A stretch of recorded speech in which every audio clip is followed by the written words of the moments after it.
This is an interview with Sister Safeena Rehman, who is the lead nurse for the HVT 2.0 implementation in Hull, UK.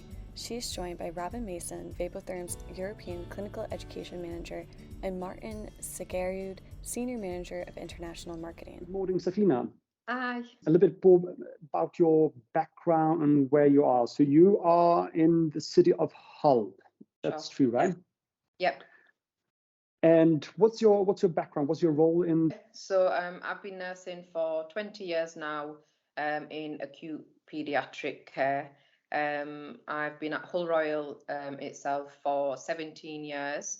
In that time, I also trained as a nurse practitioner, and I worked on the junior doctor rota for a short period of time and built some really good relationships with our consultants on the unit. But actually, my true passion is traditional nursing care. So I applied for the senior position on the children's critical care unit, which is my passion. And that experience that I've gained over the last 20 years and my relationships with the medical staff has allowed me to promote nurse-led care on the unit that I'm currently working on, which is really, really important to me. And that's how I've been able to take the lead on instigating the trial and purchase of the HVT 2.0. Oh, great. So nurse-led care, what's that all about? Okay, so nurse-led care, basically I've promoted this for my team.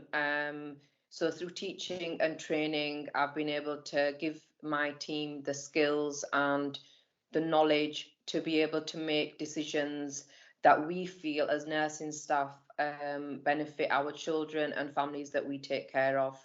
It's a very, very busy unit.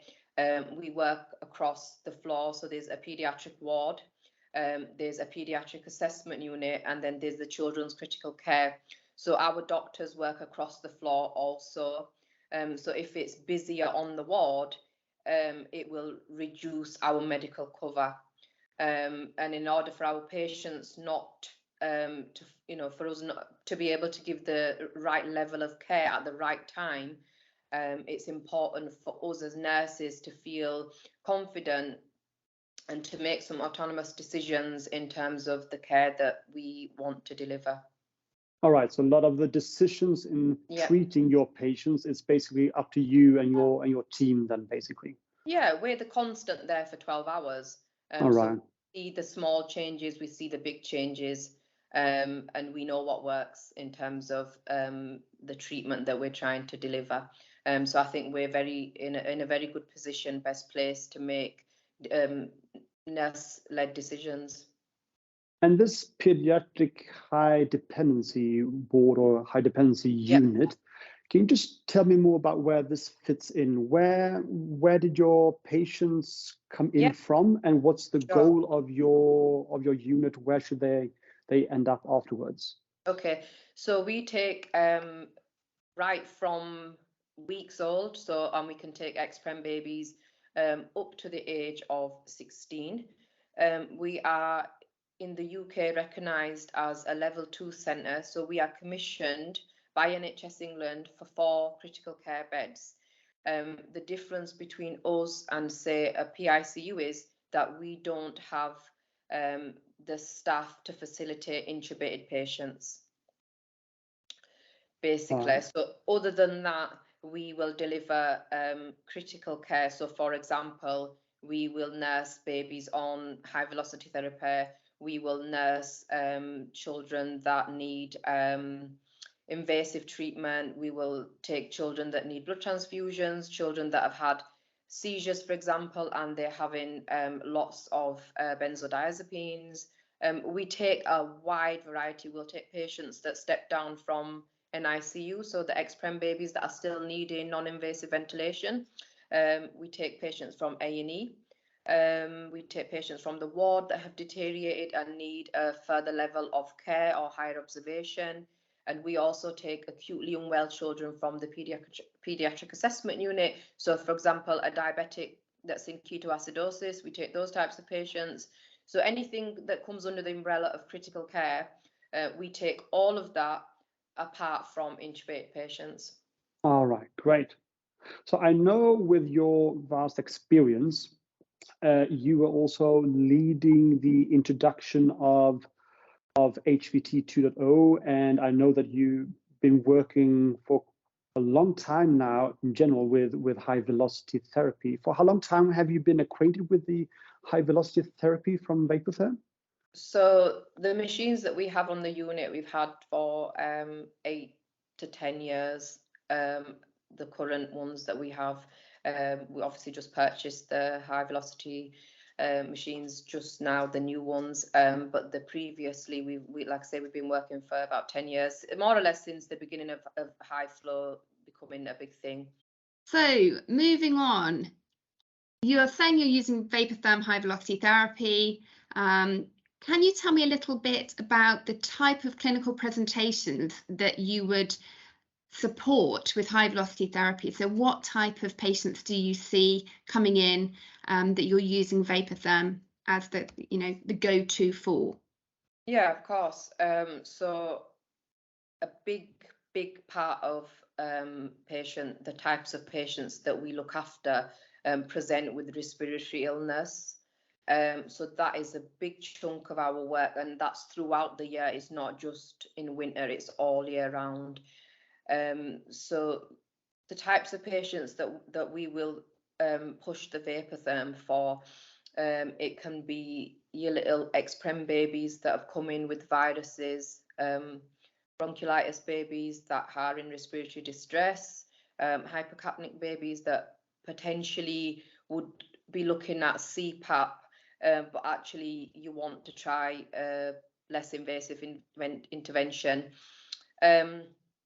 Patients that have got collapse, consolidation on their lungs, chest infections. Yeah, we also have a Vapotherm that delivers Heliox. So we would also use that, for example, like your really sick croup patients, we would use it for. So yeah, typically those are the types of patients that we would use the Vapotherm machine for. That's great. So a really wide patient population. Yeah, that's brilliant. Okay, so in terms of initiation of therapy, do you have a unit protocol that you're using? Yeah, so we follow the Yorkshire and Humber Critical Care Network guidelines for starting flows. Also, some of the doctors will use the European Pediatric Advanced Life Support Guidelines. It's slightly different, but generally we go with the Yorkshire and Humber guidelines in terms of starting flows, and sort of there's usually a bit of wiggle room to go up on flows as well. So that's what we tend to use. Okay, so is there a ballpark starting flow rate that you'll use, litres per kilo, for example? Yeah, so most patients we start on 2 litres per kilo, and you don't really need, on the Vapotherm I found you don't really need to go above that. In fact, I've never had to go above 2 litres per kilo. On some high flow systems, we very frequently receive patients onto high dependency that are on flows of 3 litres per kilo, and it's still not effective. So we've had to change our tact and use the Vapotherm machine. So on that note, if you've had a patient that you've needed to transition across, yep, are you saying that you've adjusted the flow as a result? Yep. So I'll give you an example. I had a baby, a little 6-month-old baby that came across from the ward. The baby was on 2 litres per kilo of flow. The consultant had reviewed and wanted the baby on HDU for possibly CPAP therapy. Mm-hmm. So this baby had a pH of pH of 7.33, and we had a PCO2 of 8.7. So respiratory acidosis plus hypocapnia. So the feeling was, because of the amount of respiratory distress, that the baby would probably benefit from some CPAP. Mm-hmm. So the baby arrived onto the unit, and all of what the doctors felt was that's what I could see in front of me. There was some discussion, and then there was a change of teams. So it was after the morning handover of the doctors. And then they came and said, please, can you hold off the CPAP and put this baby onto a higher flow? So they wanted me to increase the flow up to 3 litres per kilo. In order to do that, I would have to change the nasal cannula. Mm-hmm. So it's all or nothing with the Evo machine. It's junior cannulas or adult cannulas. So the adult ones usually fit around maybe a 5-year-old, maybe a 6-year-old, but I had a small baby. But I went with it because this is what the doctors wanted me to try.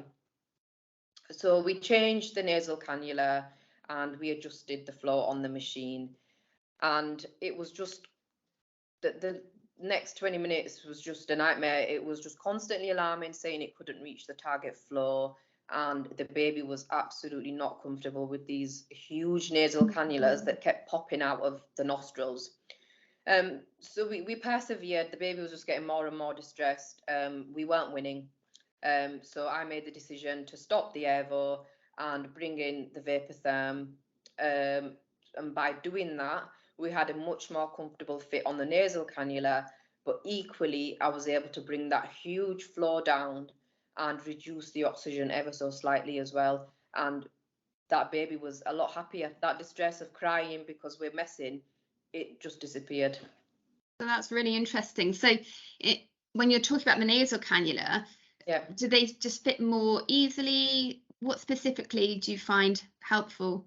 It's a really good quality nasal cannula. So it is made of really nice material. It sits in the nostrils really well and it sits on the face. You just have to put a tiny little bit of tape on either side of the cheek and you can adjust from behind, and that is it.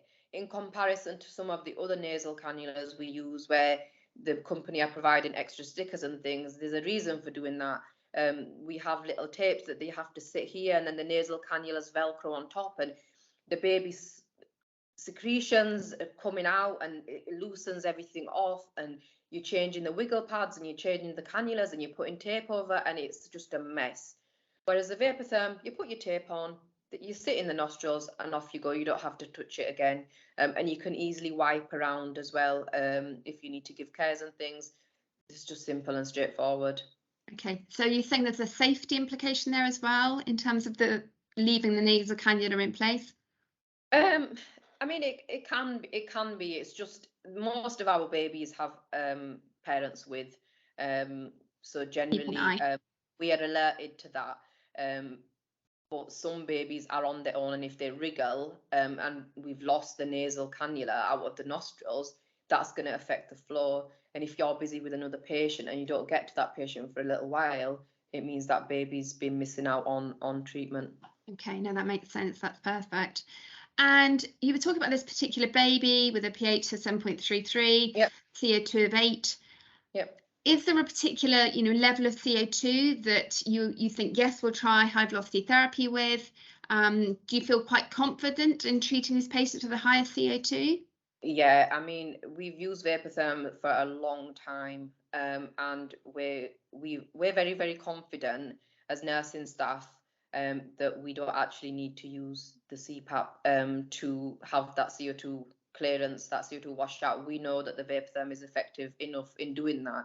So if you had a CO2 of 8 or 8.7, I would be more than happy to set the Vapotherm up and know confidently that this baby's going to be fine, and we're going to see a reduction in those types of numbers.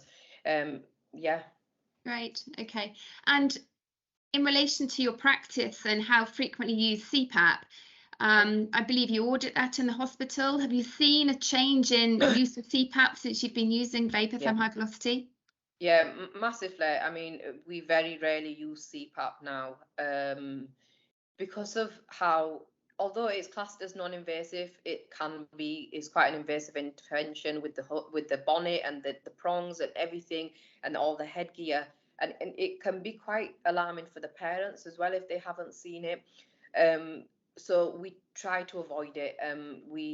I found that it's infrequently used, and during the winter months we take part in the critical care network audit, and the results from just the last few months has shown that we haven't really used CPAP. It's been the high velocity therapy which comes out on top as our mainstay of treatment. And I think moving forward that will continue. It will only be the very few babies that will use CPAP for example, like your ex-prems that have got rubbish lungs anyway, and they just need that extra support. But even then, it's very few and far between now. Okay, no, thank you, Safeena. Can I just come in here, Robin, with a question? So I do understand the positive side of not having to use CPAP for the baby and the baby's parents, right? But what kind of implications or what has this led to from a staff perspective, from your perspective, from a clinical perspective, not having to use CPAP at all as frequently as before? So for me, it's huge really, because it means less training on complicated pieces of kit. So with the Vapotherm, you know, especially the high velocity therapy 2.0, your circuit slots into the top and it switches itself on. And during the trial period, we were able to use it. Some of the staff were able to use it without any training at all, and because they're used to the screen and what they're seeing and comfortable with using it. So from a nursing perspective, it just means it's one less thing to have to train somebody on, and then they have to retain that information, and it's not something that we use every single day. So if you've got a complicated piece of equipment that you've got 10 staff that you have to train up on, and then they have to remember that, that's when I get calls out of hours because they don't remember where something goes. Whereas with the Vapotherm, I'm not going to have that issue because everybody is 100% comfortable using it because it's so simple and straightforward. There's nothing complicated about it. So from a training point of view and ease of use, it's a massive thing for us. Right, really interesting. So I think you've already answered the question in terms of how long it took your staff to become comfortable using the machine. Pretty much straight away by the sounds of it. Straight away. We've used the Vapotherms before, so in comparison, this kit is actually easier because it's all in one. There's only one circuit, so we don't have to worry about you know, the two different types of circuits. It's one circuit, in it goes and it turns itself on, which is great. And then the actual screen itself, that's one of the things that we love about it, is the screen is so simple and straightforward, and your numbers are there all of the time. So if you've got a patient that's infectious and you don't want to keep going in every hour, you can just have a little peek through the window or whatever, and you can see what numbers you've set.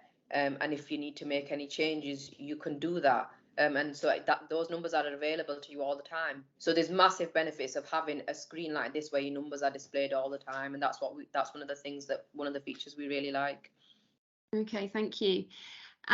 With the HVT, of course, one of the additional features we have now is the battery, so the transfer battery. Yeah. Now, how do you think having the battery will kind of impact your clinical practice in terms of being able to transfer your patients? Yeah, so this is probably one of the biggest advantages to us because we work across the floor as a unit. I had a call from the ED sister saying she had a patient, a little baby, a 10-month-old that was in respiratory distress. She wanted to transfer the baby up. She was giving me the heads up. She felt that the baby may need some high velocity therapy. So I went out to receive this baby, and this baby was in a bit of a state really, and I was quite concerned at that point as to some of the signs the baby was displaying. So we were currently on the assessment unit. I had to stabilise this baby on some high flow before I was even happy to move it to my unit. Had I had the HVT 2.0, I would have gone down to ED, popped the baby on the machine, stabilised, and once I was happy to transfer, unplug and off I go. So from a patient flow point of view, it's huge because we can get those babies at the ground level. So when they come in through A&E, acutely unwell, in distress, hypercapnic, respiratory acidosis, whatever, we can catch those babies as soon as they come in, whereas sometimes they can be sat in A&E for 3 hours before they even come up to us. And it's the same with if they're on the ward, if they need to go on something, onto some kind of therapy, we can start that on the ward and then bring them down to HDU. Equally, we'll now be able to step those patients down to the medical ward from our unit once they're stabilised, with ease, because you unplug it and you go. There's no break in therapy, unlike the Evo. When you unplug it, everything stops. So you then have to wait for everything to restart again, whereas with the HVT, that's not the case. You just unplug it and go where you need to go and set it back up again. So there's no break in flow or treatment, and that is a big advantage for us. So ultimately for us, it's going to improve our patient flow, because in the winter months especially, although we're commissioned for 4 beds, we regularly take 5 and 6 patients because we've got the capacity to do that. We only have 2 cubicles, which is a big issue for us from an infection control point of view. So if we've got babies that are on high velocity therapy in the cubicle and are stable, we can step that baby down safely to the ward and then bring another patient in. So for us, it's it's huge being able to have something that can mobilize anywhere. If we've got sick ones that need additional diagnostics, such as CT scan, X-ray, MRI, again, we can set that additional diagnostic up and then take the baby to the department. Whereas before, we were having to wait until the baby was stable enough to come off the therapy before we were able to get any additional diagnostics. Whereas now, we're not going to have that issue. So the treatment for the babies that they need, that's going to happen quicker, because we're going to have those additional diagnostics, and potentially you're looking at a quicker turnaround for these babies in these families. Some of them are chronic patients who have long stays in hospital, so it's hopefully going to improve the quality of life for them as well, because they're not always stuck in hospital. That's really interesting.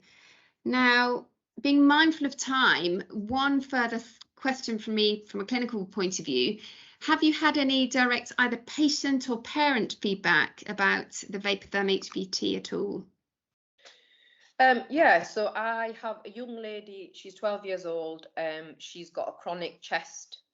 She comes in quite frequently. She's got a reduced lung capacity. She comes in frequently for high flow treatment, and often she ends up with us on the HDU, and she's had CPAP a couple of times because that's what they felt is appropriate.